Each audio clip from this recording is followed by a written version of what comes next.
Captain's log, stardate 97913.24. I have been stuck in my apartment for almost a month now without reprieve. The only comfort I have is watching the birds fly around outside, unhindered, with no knowledge of the death and destruction that surrounds them.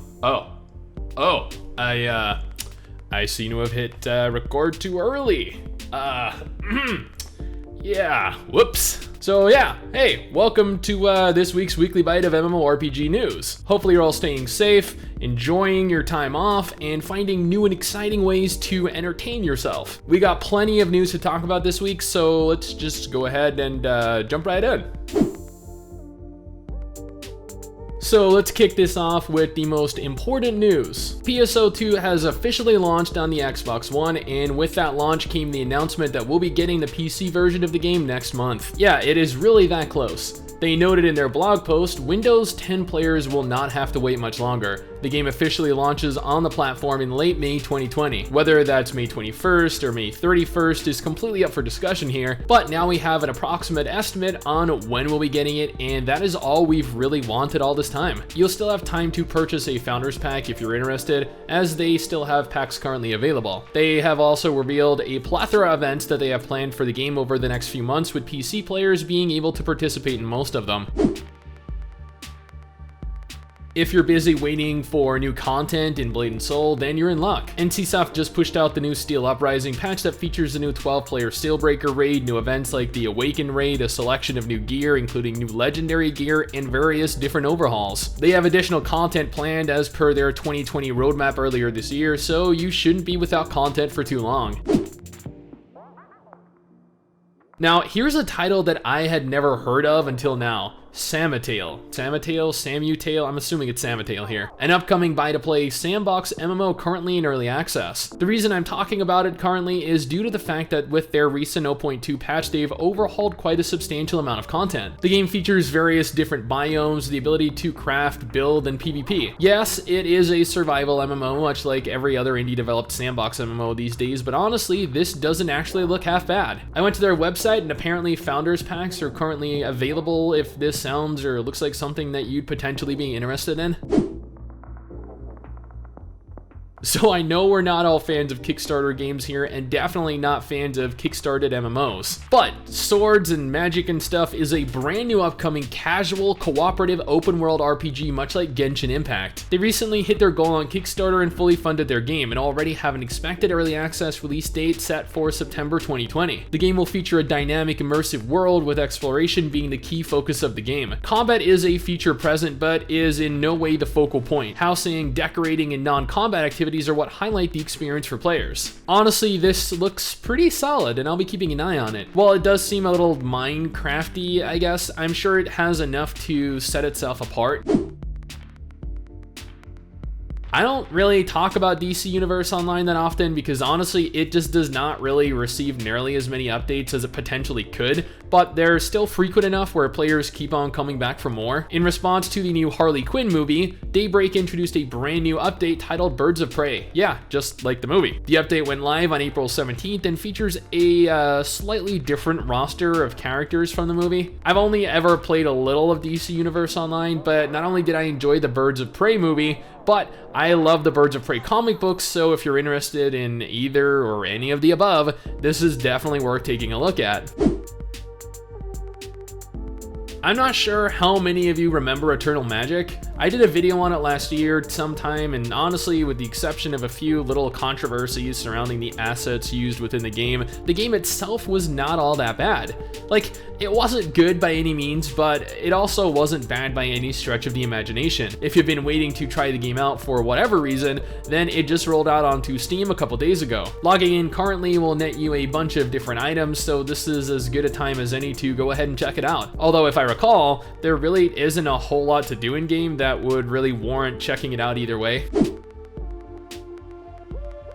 Very few anime MMOs receive updates in this day and age. Aura Kingdom? Nope. Fiesta Online? Nuh-uh. Flife? Pfft, I wish. So it is always interesting to see that even though Twin Saga really has no actual population left, the game still remains updated what seems like quarterly. I think they just received a brand new class like a few months ago, and now we're receiving 2 brand new zones and an accompanying dungeon. If you're searching for an anime MMO that is still being actively updated and isn't a hub-based dungeon crawler like Soul Worker or Closers, then this is probably one of your only options. So a few weeks ago, Atlantica Online was announced to be rolling out onto Steam under the title Atlantica Global on May 14th, 2020. Accompanying the Steam release would be a brand new server for players to begin their journey on and feature support for additional languages, allowing for a larger audience of players to enjoy. There will be restrictions in place when beginning on the new server, specifically pertaining to cross-server functionality. And finally, for players that log in, there will be in-game events and packages being sold in celebration of the new server's opening and launch onto a new platform. EverQuest was released like all the way back in 1999 and still somehow manages a regular update schedule. Yet there has always been one issue that players ran into when wanting to fully try the game out, and that is that the most important servers, time-locked progression servers, were locked behind a paywall, meaning that to play on them, and these servers are where everyone wants to play, mind you, you're required to pay a monthly subscription fee. Daybreak, the team behind EverQuest, announced a week or two back that they're actually opening up all progression servers, with the exception of the servers merging together to all players until May 8th. So if you wanted to see what the real game is like, now's your chance. And for those of you that normally pay to play the game, well, enjoy the queue times. Earlier this week, in anticipation for the upcoming Greymoor launch of ESO, ZeniMax announced that they were going to be unlocking subscription benefits for all active players until April 27th. While you'll only have until Monday to actually make use of these benefits, I would recommend jumping in and claiming everything you possibly can, especially considering this will unlock the latest DLC, Harrowstorm, which leads into the Heart of Skyrim DLC planned over the course of the year.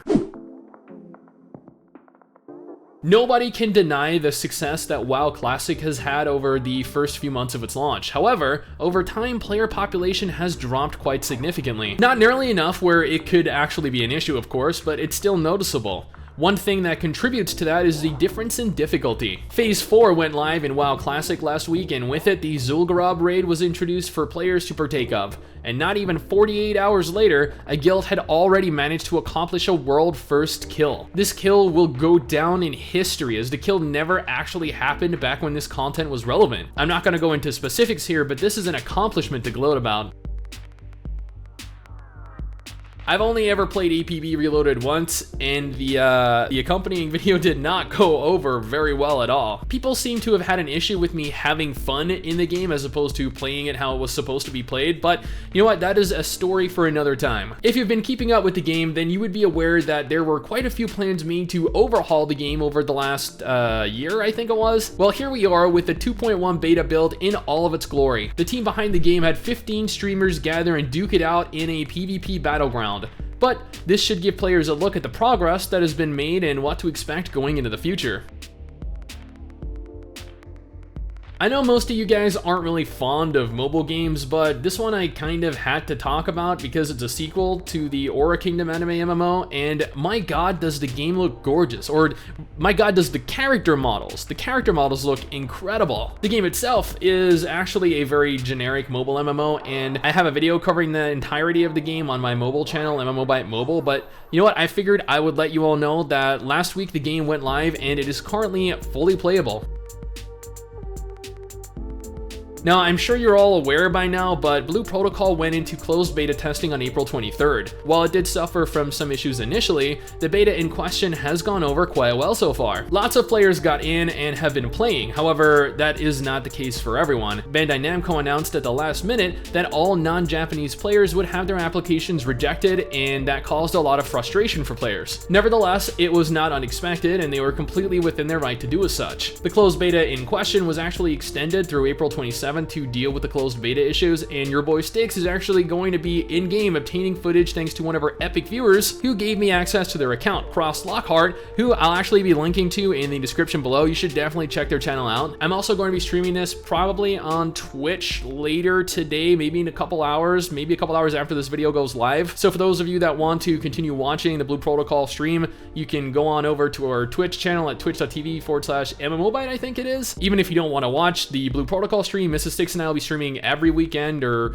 hopefully every weekend going into the future. So if you want to join us there, yeah, go ahead. And that is it. That is pretty much all of the MMO related news that has been brought to my attention over the last 2 weeks. If you know of anything that I missed, you can go ahead and let me know either in the comment section, on Twitter, Instagram, Discord, wherever. Just hit me up with a link to the article so I can take a look, read through it, and then do a video on it. Anyway guys, that is it for me. Thanks for watching. Hopefully you enjoyed the video. Don't forget to subscribe for more content like this, and I'll see you all next time.